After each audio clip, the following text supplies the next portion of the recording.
Mon propos aujourd'hui, ce serait parler de l'autonomie relationnelle, voilà, et de l'estime de soi. Donc, souvent, lorsqu'on parle je dirais, de thérapie systémique, euh, on, on a toujours l'impression qu'on va travailler simplement au niveau de l'action sans travailler au niveau du sens. Or, la base de la sécurité, qu'on va souvent chercher dans des expériences où on s'est senti, où on a des actions qui se sont bien passées, où il y a eu des effets relationnels, euh, sont utiles, mais lorsque la personne avec laquelle on travaille a vraiment un vécu traumatique dans lequel elle est prise, l'expérience de base qui va amener la sécurité intérieure, c'est une expérience qui a un rapport avec l'estime de soi. Et cette estime de soi, l'idée, c'est de voir comment le travail en systémique, et en particulier en narratif, va permettre d'avoir accès à cette notion d'estime de soi. Donc à cette notion de faire l'expérience d'avoir de la valeur, qui qui est la base de la sécurité interne. Et ce que je me propose voilà, hop, je vais, hop, tac, donc de parler un petit peu comment dans le paysage de la plainte, ce qu'on appelle le paysage de la survie, c'est-à-dire l'histoire que nous racontent les personnes, les gens qui viennent nous voir et nous racontent une histoire. Et dans l'histoire qu'ils nous racontent, c'est ce que j'ai essayé de mettre sur cette représentation. Vous avez des lignes horizontales qui sont des lignes temporelles dans lesquelles vous avez en haut la relation à soi, c'est-à-dire les initiatives que la personne va prendre en termes d'intentionnalité, ce que voudrait la personne. Vous avez tout en bas la notion de la relation à l'autre et au milieu la relation au monde, c'est-à-dire par rapport, si au départ c'est la relation qui est au centre, quand cette relation s'ouvre, c'est à ce moment-là que l'action devient possible. Dans le monde de la survie, qui est le monde que j'appelle aussi des mondes d'une histoire dominante, la perception est étroite, c'est-à-dire qu'on ne donne sens qu'à ce qui finalement a des effets négatifs au niveau relationnel. Et quand les choses se passent plutôt mieux, on aurait plutôt tendance à penser que l'autre est en train de nous manipuler, nous faire croire que, mais c'est pas authentique. Dans ce schéma-là, j'ai mis un D pour la dissociation, c'est-à-dire vous avez une dissociation entre les intentions et les actions. Les gens ont des actions, ils vous disent c'est plus fort que moi. Hein, ça signe le processus dissociatif. Je fume, je bois, je frappe, c'est toujours plus fort que moi. C'est quelque chose d'automatique, comme si j'étais sous le pouvoir d'un tiers qui avait pris les manettes dans ma vie. Et mes actions ne sont jamais en lien avec mes intentions. Alors, à vrai dire, elles ne sont jamais en lien avec mes intentions parce que mes actions n'ont pas d'effet relationnel. À cause de la dissociation, c'est-à-dire de la contradiction entre l'intention et l'action, et le fait qu'il y ait une contradiction entre la relation à l'autre et la relation à soi. Quand cette relation à l'autre et la relation à soi est dysfonctionnelle, c'est-à-dire qu'il n'y a pas d'accordage corporel, hein, il n'y a pas de vécu affectif partagé, à partir de ce moment-là, les effets vont se traduire par la contradiction entre les intentions et les actions. Alors en thérapie brève, évidemment, on va bloquer certaines actions automatiques qui sont les tentatives de solution et qui aggravent le problème.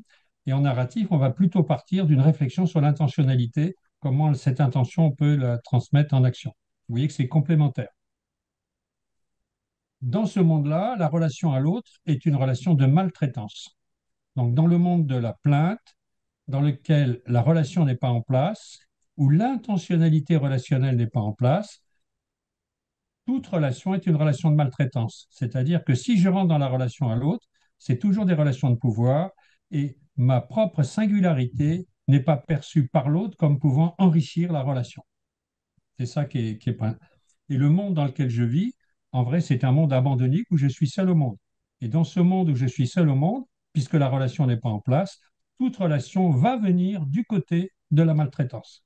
Ma première perception de la relation, c'est une relation de maltraitance, ce qui amène une perception de faible estime de soi, hein, et une contradiction dans ce monde-là entre l'autonomie et la relation.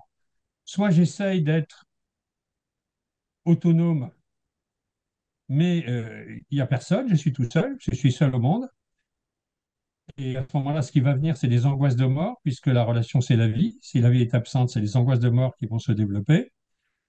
Soit j'essaye de rentrer dans la relation, mais la relation est une relation de maltraitance. Et à ce moment-là, je suis en relation avec l'autre, mais je ne suis pas en relation avec moi-même. Je suis obligé de sacrifier ma propre singularité pour adhérer à ce que l'autre exige de moi pour rester dans la relation. Et ce qui me maintient dans ce système-là, c'est la peur d'être rejeté dans le monde abandonnique et donc dans le monde des angoisses de mort. Donc, à travers ce schéma, j'ai voulu mettre en évidence ces trois paysages, paysage de la relation à soi et à l'autre, qui est géré par l'intentionnalité. Et dans ce monde-là, l'intentionnalité relationnelle n'est pas en place. C'est-à-dire, je n'arrive pas à imaginer que l'autre puisse avoir envie de partager quelque chose d'intime avec moi parce que ça allait enrichir sa propre vie. Au contraire, j'ai toujours l'impression que l'autre a besoin que j'agisse selon ce que lui souhaite. Voilà, hop, je vais faire la suite du PowerPoint. Voilà, tac.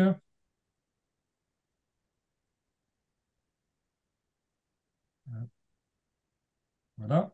Donc là, c'est ce que je vais essayer de faire, c'est comment on va euh, introduire l'estime de soi dans cette histoire initiale où il n'y a qu'une très mauvaise estime de soi, hein, puisque je suis dans un monde de maltraitance. Donc, si l'autre me maltraite et que j'accepte, je vais avoir une vision extrêmement négative de moi.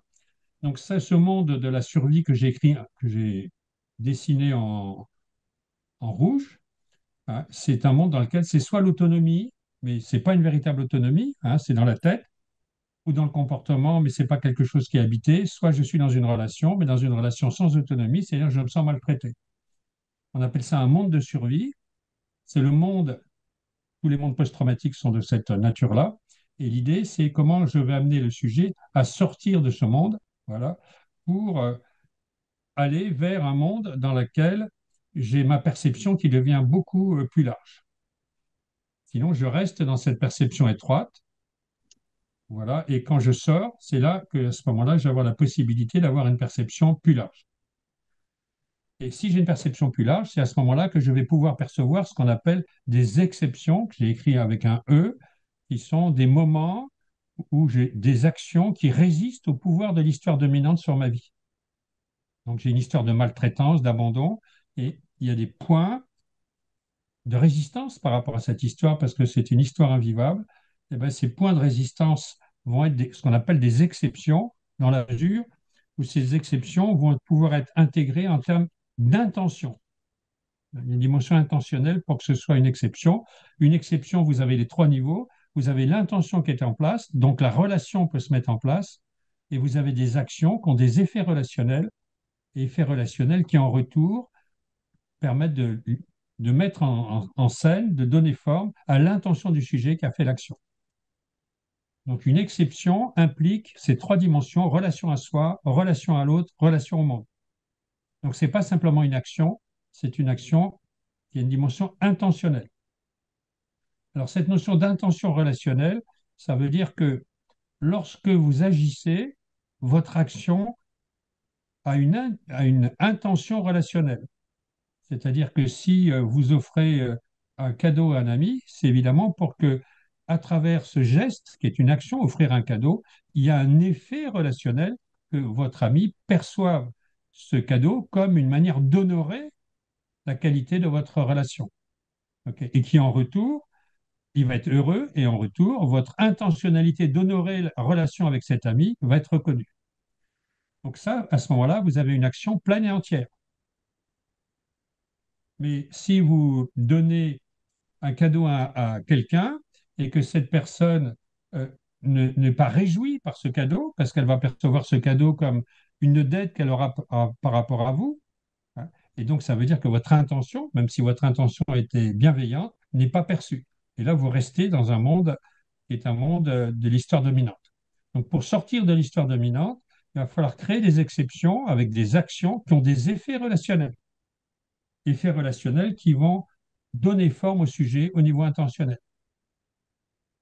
Donc l'action, ce qui est important dans l'action, c'est cette dimension de, je dirais, de compétence, tandis que la mise en mouvement de la compétence, c'est du registre intentionnel, et donc des effets relationnels de l'action que vous allez faire. Hein. Oui, Voilà. oui. Donc, au centre de la thérapie, c'est la mise en place d'une relation de coopération, hein. Comme dit François Balta, il a beaucoup travaillé sur cette notion de coopération. Le centre de la thérapie, c'est la relation de coopération et la base, c'est les processus d'accordage corporel qui vont arriver. Donc, l'intention, l'action et la relation doivent être en lien pour que le processus de coopération puisse se mettre en place. C'est parce que l'autre désire partager une expérience intime que le sujet fait l'expérience d'avoir de la valeur. Donc ça, c'est la première expérience de la valeur, c'est une histoire que la personne va pouvoir raconter où l'autre aura envie de partager une expérience intime avec le sujet, parce que partager cette expérience intime avec le sujet, ça augmente la puissance de vie du sujet qui veut la partager avec vous. Et en retour, vous vous dites, j'ai de la valeur pour l'autre. Tant que vous n'avez pas cette expérience d'avoir de la valeur pour l'autre, on va voir comment on va la renforcer, cette expérience. Eh ben, tant que vous n'avez pas ça, eh ben, vous allez construire des conversations autour des valeurs qui vont rester des valeurs idéalisées et des valeurs qui sont vides. La première expérience au niveau de la valeur, c'est faire l'expérience de l'avoir de la valeur pour l'autre, évidemment, qui est la base de l'estime de soi. D'accord? Et les valeurs, ça va être un partage intentionnel. Donc, l'idée qu'il faut saisir, c'est que les valeurs, c'est une manière de donner forme à des relations vivantes. Donc, les relations vivantes peuvent prendre la forme, quand on les nomme, de mots qui se traduisent sous forme de valeurs. Par exemple, une relation respectueuse, une relation libre. C'est une relation où le sujet est libre, une relation où le sujet est respecté. Toutes les valeurs sont des formes des relations vivantes. Et on a vu au début de la conversation qu'au tout début, le sujet est dans une contradiction entre l'autonomie et la relation. En ce sens-là, toutes les valeurs sont des formes de l'autonomie relationnelle, de faire l'expérience d'être autonome dans la relation à l'autre, individuellement dans le cadre de la relation, mais aussi au niveau des appartenances sociales, pouvoir faire ce type d'expérience dans une expérience sociale et quand j'ai une expérience personnelle, que ce soit partagé avec quelqu'un d'autre.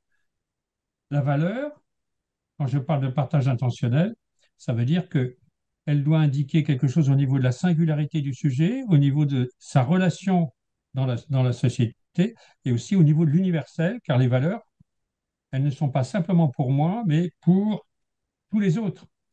Par exemple, si je parle de relation de respect, la vraie question pour mettre en évidence cette notion de, je dirais, d'universel est de demander si je comprends bien pour vous, pour qu'une relation humaine soit une relation humaine, le respect doit être présent. Et ça, c'est pour tout être humain. C'est pas moi, le respect, c'est important pour moi et pas pour les autres.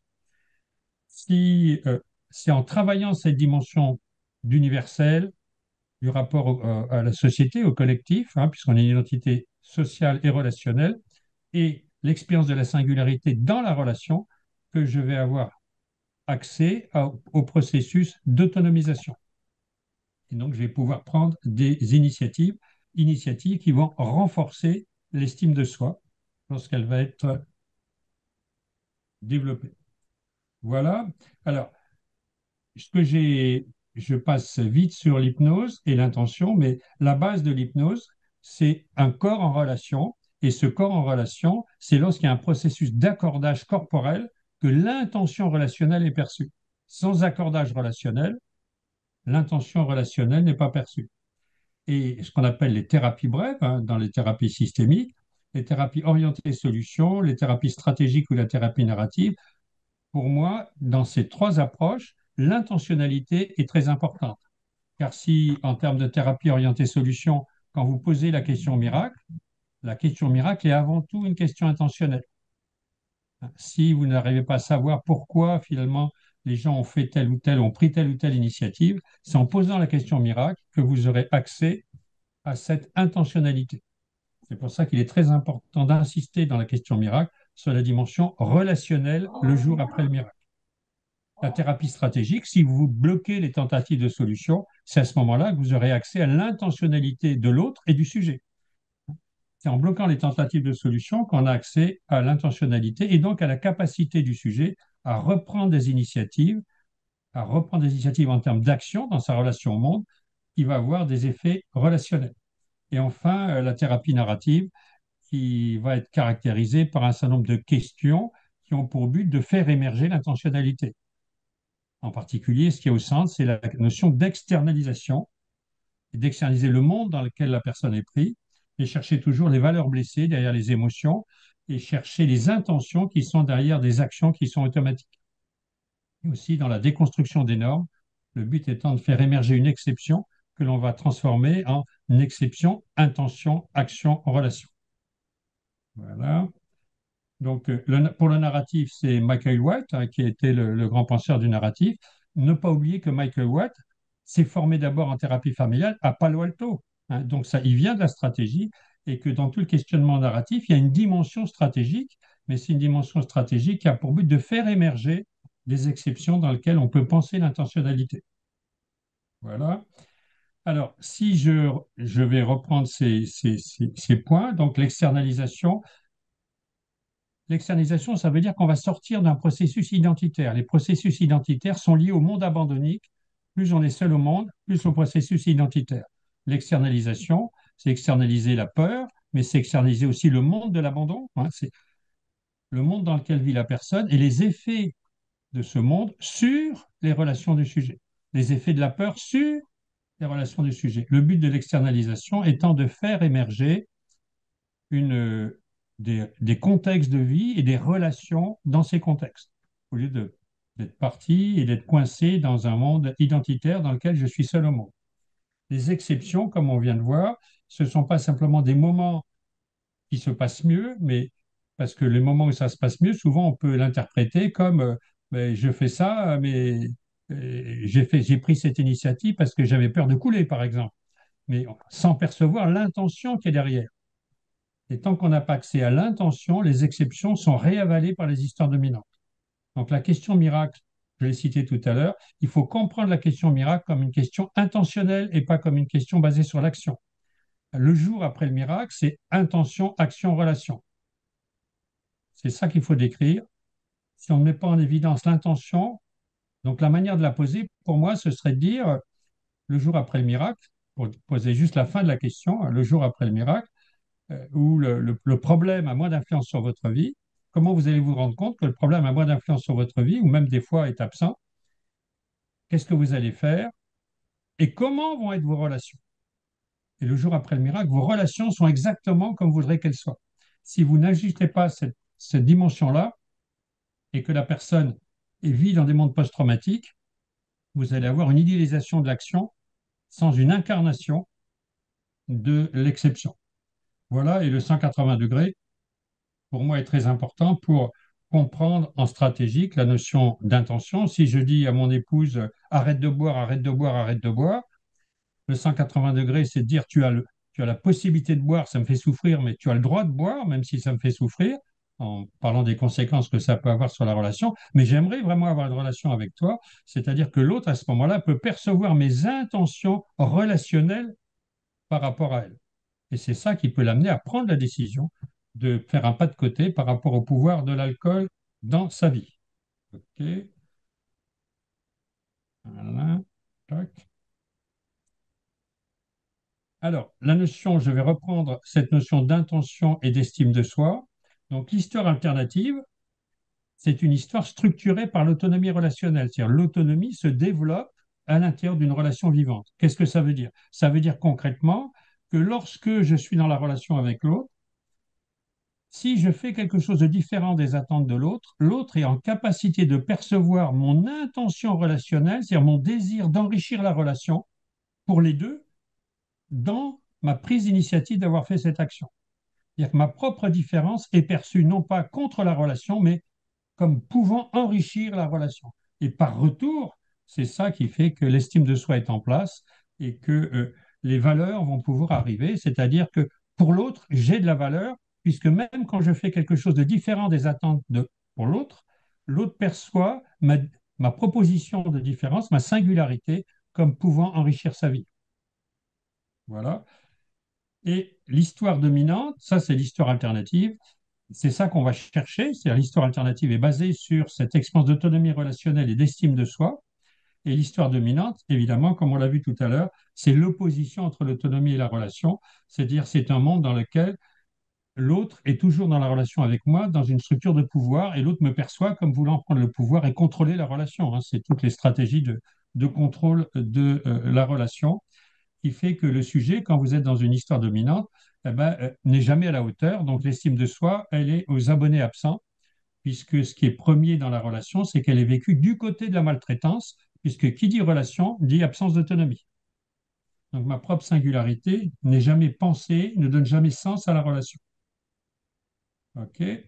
Alors, pour ce qui est, pour moi, l'utilisation du narratif, dans ce type de questionnement, c'est que lorsque vous êtes dans une histoire, qui est en rouge là, abandon, relation de maltraitance, qui est structurée par la contradiction entre l'autonomie et la relation, hein. Donc c'est un monde abandonnique dans lequel toutes les relations sont des relations de maltraitance. Le but du questionnement, que ce soit en bloquant des tentatives de solution, que ce soit en faisant la question miracle, que ce soit en posant les questions de déconstruction avec l'externalisation, en narratif avec l'absent implicite, avec la déconstruction des normes, tout le travail qu'on va pouvoir faire en thérapie brève a pour but de faire émerger une exception. Mais dans un premier temps, cette exception qui va émerger, elle va être interprétée spontanément par le sujet, comme l'histoire dominante est encore très forte, elle va être interprétée de manière assez fréquente comme une émanation, une adaptation à l'intérieur de l'histoire dominante. Par exemple, si euh, au lieu de, euh, si je suis une jeune fille anorexique, au lieu de me brancher de manière quasi automatique sur des sites pro-ANA, je vais finalement faire un pas de côté et téléphoner à une amie que j'ai connue à un moment donné. Si vous demandez à la personne tout de suite, sans avoir développé la dimension relationnelle et intentionnelle, quelle est son intention lorsqu'elle a, elle a pris cette initiative de téléphoner à cette amie, elle vous dira, j'ai téléphoné pour pas couler. C'est-à-dire qu'on va interpréter l'exception à partir de l'histoire dominante. Et là, vous retombez dans le processus dissociatif. Et toute la pathologie chronique sont construites comme ça, et vous retombez dans un monde qu'on appelle un monde de perception étroite, dans laquelle on ne perçoit pas les exceptions, c'est-à-dire on ne donne pas du sens intentionnel aux exceptions. C'est ça une perception étroite. L'étape d'après, c'est justement de construire l'exception pour que l'exception puisse être interprétée à partir de l'histoire alternative, c'est-à-dire du côté intentionnel et pas simplement du côté de l'action automatique. Dire cette action qui peut être interprétée de manière automatique, c'est pour pas couler, hein, c'est une action-réaction. L'idée, c'est de faire émerger l'intentionnalité qui est pour l'instant invisible en développant, par exemple, la relation avec cet ami. Qu'est-ce qui a fait qu'elle a eu envie de téléphoner avec cet ami, où ils se sont connus, jusqu'au moment où la relation va être suffisamment riche pour qu'il y ait un partage affectif. Et quand il y a ce partage affectif, à ce moment-là, on pourra passer à la question intentionnelle, parce que la question de l'intentionnalité, c'est une question sur l'affect. Quelle était votre intention quand vous avez pris l'initiative de téléphoner à cet ami? Et à partir du moment où la personne peut répondre, puisqu'on a développé des histoires en rapport avec cet ami, l'exception va basculer sur l'histoire alternative, c'est-à-dire que la personne va se réassocier physiquement. Et c'est à partir de là qu'on va commencer à construire des questions qui vont permettre d'avoir accès à l'estime de soi, hein, et aux valeurs qui sont des intentions partagées. D'accord? Et là, on passe en ce qu'on appelle une perception large, c'est-à-dire que on peut donner du sens, voilà, à tous les moments où j'ai pas été d'accord avec les effets du problème dans ma vie. Ça a du sens. Il y a une prise de position qui a du sens. Je finis donc en termes de conclusion sur cet intérêt de poser des questions au niveau intentionnel sur l'absence de relation sécure. Quand il n'y a pas de relation sécure, la personne vit dans un monde abandonnique, elle est seule au monde et toutes les relations sont des relations de maltraitance. Et ce qui est très difficile, et c'est ça le début de la prise en charge, c'est construire la relation avec avec la personne qui vient nous voir, au début, la relation risque d'être perçue par le sujet qui vient nous voir comme une relation de maltraitance, une relation d'expert qui ne va pas respecter sa liberté. Donc il y a tout un travail à faire pour modifier la perception dans la construction de la relation avec l'autre. Ensuite, l'insuffisance de travailler avec un lieu sécure. Souvent, je vois en hypnose, les gens disent avez-vous des lieux sécures, etc. Ce n'est pas un appui suffisant à un lieu sécure. Il faut d'abord un lien humain sécure. Il faut d'abord permettre à la personne d'avoir confiance à nouveau dans le lien humain. Et tant qu'on n'a pas une confiance dans le lien humain, les lieux sécures, c'est pipeau. Hein, ça va lâcher très rapidement. Il est nécessaire de construire des relations structurées par les valeurs préférées du sujet. C'est ça qu'on cherche. Hein. On va développer des relations vivantes qui vont prendre le nom de valeurs. Et ces valeurs, on va les décrire comme des expériences dans lesquelles le sujet va être en même temps en relation avec l'autre et avec soi. C'est ça qui sont des valeurs. Et c'est ça qui est en rapport avec la bonne estime de soi. En retour, la personne va se dire, j'ai de la valeur pour l'autre. Enfin, relier les comportements automatiques du sujet à une intention relationnelle, c'est ce qu'on a vu dans l'exception. Dès que vous avez une exception, vous avez une possibilité de l'interpréter du côté de l'histoire dominante, c'est pour pas couler, pour respirer, etc. Et là, vous allez l'interpréter du côté de l'intention relationnelle. Hein, c'est-à-dire une intention qui a des effets relationnels. Pour finir, je dirais que les thérapies brèves, c'est-à-dire pour moi la thérapie stratégique et solutionniste, mais qui est le cadre stratégique, qui est basé sur l'action et les tentatives de solution et les exceptions, et la thérapie narrative, qui est plus centrée sur l'intentionnalité, sont des expériences d'hypnose conversationnelle, ce sont des conversations de réassociation donc, qui vont permettre à nouveau la prise d'initiative du sujet. Donc si je dirais, c'est de l'hypnose conversationnelle. On part d'une histoire qui a des effets dissociatifs et dans laquelle on est prisonnier. Grâce aux thérapies brèves, eh bien, on va modifier et on va bloquer les tentatives de solution. On va faire autre chose. On va pouvoir à ce moment-là percevoir qu'il y a des exceptions qui arrivent et ces exceptions vont permettre au sujet d'ouvrir un nouvel espace du côté de la réassociation dans lequel le sujet va pouvoir être sujet de son action, c'est-à-dire en capacité et capable d'utiliser des compétences, mais surtout de prendre des initiatives, puisque mon intention va pouvoir se conjuguer avec les actions que je fais au niveau des intentions relationnelles. Et ce que vise l'intention relationnelle, c'est le partage affectif. La fin d'une action, c'est un partage affectif. Et c'est quand il y a le partage affectif qui est en place qu'on est vraiment réassocié. Et ça va renforcer évidemment la notion d'estime de soi dont j'ai parlé tout à l'heure, qui est d'abord cette expérience d'avoir de la valeur dans la relation avec lui. Voilà pour mon exposé. Et Ah oui, j'ai un un petit petit slide, un petit dernier slide. voilà, juste. Voilà. Donc, il y a la revue Hypnose et thérapie brève dont je m'occupe. Donc je vous conseille évidemment la lecture. Et le dernier livre auquel, évidemment, coordonné, organisé par Grégoire Vitry, sur l'addiction, avec François Julien, auquel j'ai participé. Donc je vous invite à lire. C'est vraiment un très, très bon livre et vraiment très intéressant. Donc, on a parlé de ce livre effectivement dans la première Oui, partie en c'est fait du vraiment, webinaire. voilà, Grégoire a eu l'occasion de le c'est vraiment présenter. comment développer une nouvelle conceptualité qui est plus en rapport avec le processus qu'avec la dimension identitaire et la représentation mentale et le mental. Ok, bon ben merci beaucoup Julien pour Donc, ce, je finis juste en disant que vraiment ce qui est au centre, c'était la coopération.